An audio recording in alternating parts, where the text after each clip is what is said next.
A les orelles de Catalunya encara hi ha el ressò de l'apoteòsica jornada blaugrana d'ahir. Hi ha qui pensa que això és el que cal fer i hi ha qui diu que aquestes actituds són fora de mira, però tothom coincideix a assenyalar que la manifestació ciutadana d'ahir va ser un autèntic fenomen sociològic. Com en altres ocasions precedents, l'alegria col·lectiva resulta impossible fer un càlcul ajustat de la xifra de persones que varen participar, que varen sortir als carrers de Barcelona per participar de l'aprendament. Es parla de mig milió de persones i potser fins i tot més. A 3:45 de la tarda havia sortit de Madrid l'avió que traslladava l'expedició del Futbol Club Barcelona. Rudi Ventura va continuar tocant la trompeta. Havia començat a Valladolid i no acabaria fins passada la mitjanit al Camp Nou.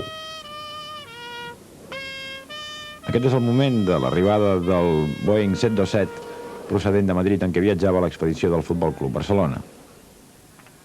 Urruti Coetxea, que duia un barret blanc de l'estil de JR, va ser un dels primers que va baixar de l'avió, quan faltaven 2 minuts per 3:45 de la tarda.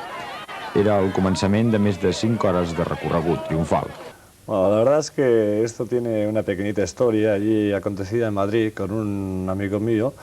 Le prometí que estaría en toda la andadura de Barcelona con el sombrero y creo que he cumplido mi palabra hasta el último momento.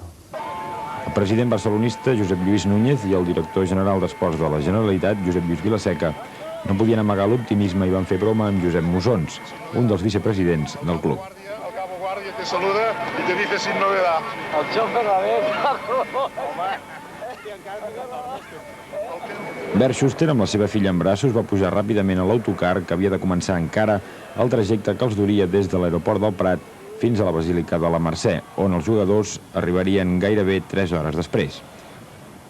Més de 3.000 persones esperaven els ídols des de feia molta estona a l'aeroport i no van permetre que l'autocar se n'anés ràpidament. El vehicle va trigar més d'una hora per anar des de la pista d'aterratge fins a l'entrada de l'autovia de Castelldefels, aproximadament a uns 3 quilòmetres.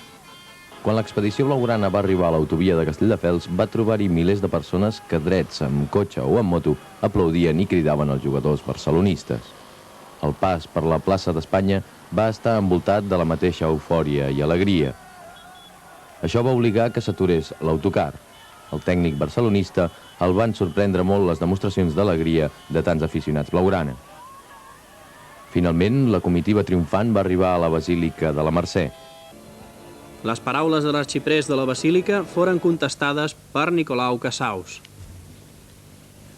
Que la Mare de Déu us protegeixi sempre i que el vostre esport sigui per a dignificar-vos a vosaltres i al poble de Barcelona i de Catalunya.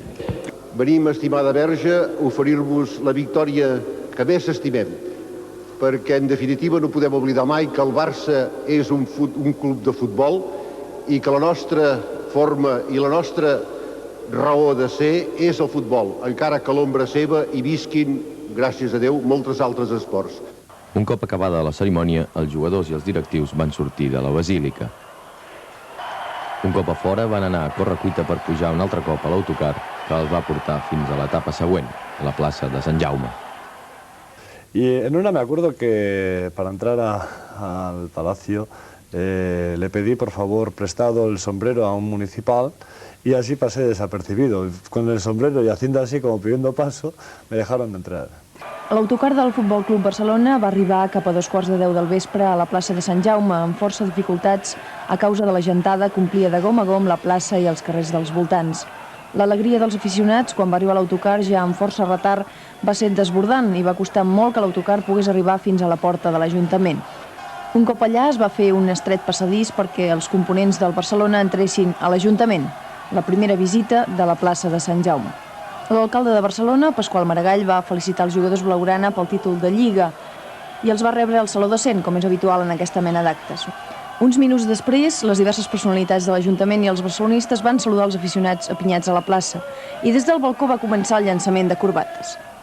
Primer va ser Archibald i després Urruti, un dels homes més aplaudits per l'afició. Se me ocurrió, en aquel momento aclamaban el nombre de Steve y dije, manifiesta tu alegría dándole algo, no darle la corbata. Al principio era un poco reacio porque la corbata no era la del uniforme, pero luego se entregó total y absolutamente a esto. Mentre les corbates anaven que volaven, Julio Alberto, que portava una bandera mig blaugrana mig catalana, que feia onejar sense parar, va decidir llançar-la. I això va fer que els aficionats anessin encara més de bòlit per recollir un d'aquests records personals dels seus ídols. Aquest és el moment en què Julio Alberto llença la bandera. Després de l'Ajuntament, els jugadors, els tècnics i els directius blaugrana van travessar la plaça de Sant Jaume, enmig de l'enrenou dels milers i milers de persones, i van entrar al Palau de la Generalitat, on ja els esperava el president Jordi Pujol.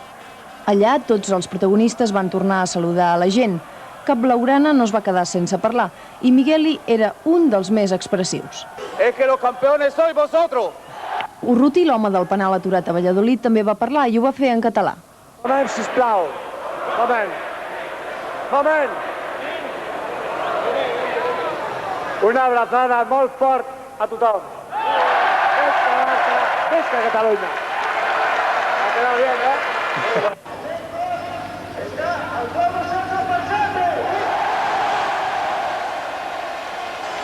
Veiem com Aleixanco, Urruti i Marcos fan volejar una bandera gegantina.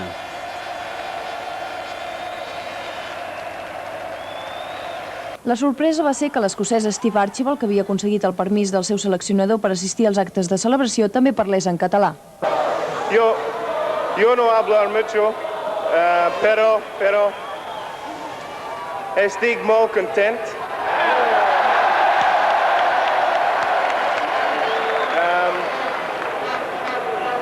Visca el Barça, visca el Catalunya, merci.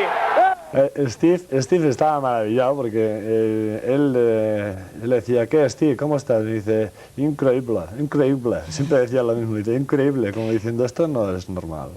Sánchez té paraules de record per als jugadors que no han jugat aquesta temporada.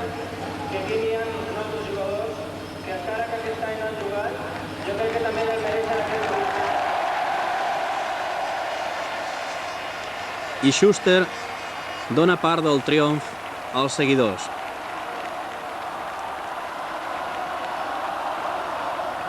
Porque para mí has ganado la mitad de esta liga y por eso no me gusta tirar la copa a vosotros. Gracias. Al punt i final el posa el president Jordi Pujol.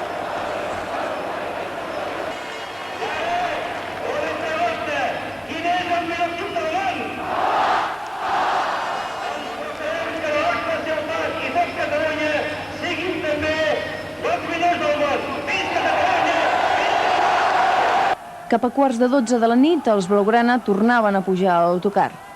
Aquest cop per anar al Camp Nou. Allà havia d'acabar la festa. Després de mitjanit, l'expedició barcelonista va arribar al Camp Nou, al punt final del recorregut triomfal de l'autocar amb què anaven els jugadors del Futbol Club Barcelona. Els campions van entrar a l'estadi per baixar al terreny de joc, des d'on havien de saludar una altra vegada els aficionats. Bernd Schuster, cansat de tantes hores d'anar amunt i avall, va aprofitar per prendre's un cafè amb llet al bar dels vestidors. A la graderia, unes 25 o 30.000 persones esperaven pacientment la sortida dels jugadors per manifestar-los un altre cop la satisfacció pel títol aconseguit. Quan els jugadors, els tècnics, els auxiliars i els directius van sortir a la gespa, tot el camp va ser un clam. Els jugadors es van fer la primera fotografia de conjunt com a campions de la Lliga 84-85 i van haver de saludar repetidament els aficionats que els aclamaven des de la graderia.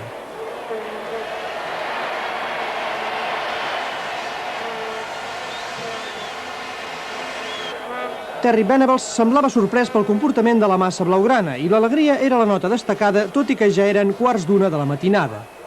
Finalment, els jugadors van fer una volta d'honor al terreny de joc per correspondre als aplaudiments de la gent. El pròxim cop que tornaran a córrer per la gespa del Camp Nou ja ho faran amb la vestimenta habitual, és a dir, amb el xandall d'entrenament, però això no serà fins demà al matí, ja que avui Terry Venables ha concedit festa a tota la plantilla.